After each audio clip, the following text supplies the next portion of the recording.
अगर आपने home loan लिया है तो हर महीने आपको लोन की ईएमआई एक निर्धारित तिथि पर चुकानी होती है। लेकिन अगर किसी कारण आपकी ईएमआई मिस हो गई तो क्या करेंगे? यहाँ जानिए इसके बारे में। मेरा नाम है दीप्ति और आप देख रहे हो Deepti Rawrane YouTube channel. Home loan लंबे समय का लोन है। आजकल ज्यादातर लोग जब मकान या फ्लैट वगैरह खरीदते हैं तो होम लोन लेते हैं। होम लोन से मकान के लिए पैसों की जरूरत आसानी से पूरी हो जाती है और बाद में उधारकर्ता हर महीने ईएमआई के जरिए लोन चुकाते रहते हैं। क्योंकि होम लोन की रकम लाखों में होती है, ऐसे में इसकी मंथली ईएमआई भी अच्छी खासी बनती है। इस ईएमआई को हर महीने निर्धारित तिथि पर देना बहुत जरूरी होता है।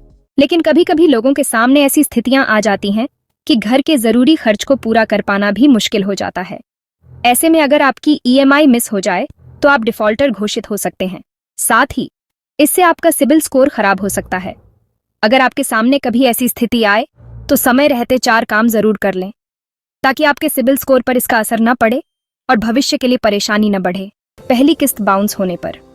अगर आपकी ईएमआई बाउंस हुई है और आपने ऐसा जानबूझकर नहीं किया है, किसी मुश्किल या विपरीत परिस्थिति अचानक आने की वजह से ऐसा हुआ है, तो पहली किस्त बाउंस होने पर ही आपको तुरंत बैंक की उस शाखा में जाना चाहिए जहां से आपने लोन लिया है।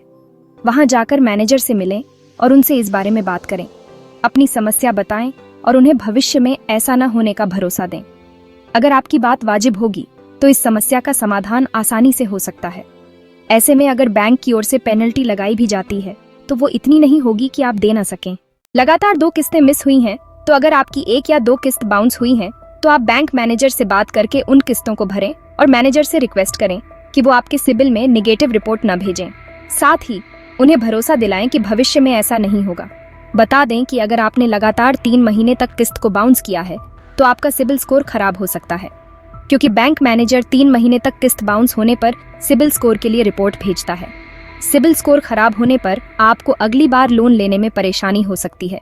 अगर आप लंबे समय तक ईएमआई चुका पाने में असमर्थ हैं, तो अगर आपकी समस्या ज्यादा बड़ी है और आपको लगता है कि आप कुछ समय तक किस्त को चुका पाने में असमर्थ हैं, तो आप मैनेजर को अपनी मजबूरी बताकर कुछ समय तक किस्त को होल्ड करने के लिए आवेदन लगा सकते हैं।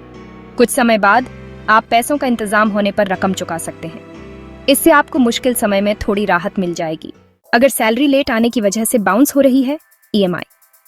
अगर आपकी सैलरी लेट आती है या निर्धारित तिथि तक आपके पास ईएमआई के पैसों का इंतजाम नहीं हो पाता और इसके कारण ईएमआई बाउंस हो रही है, तो आप एरियर ईएमआई के लिए मैनेजर से बात कर सकते हैं।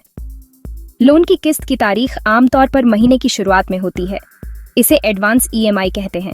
ज्यादातर लोन लेने वालों को एडवांस ईएमआई का विकल्प दिया जाता है, लेकिन अगर आप चाहें तो आप एरियर ईएमआई का विकल्प भी ले सकते हैं। इसमें आप महीने की आखिर में अपनी किस्त चुकाते हैं।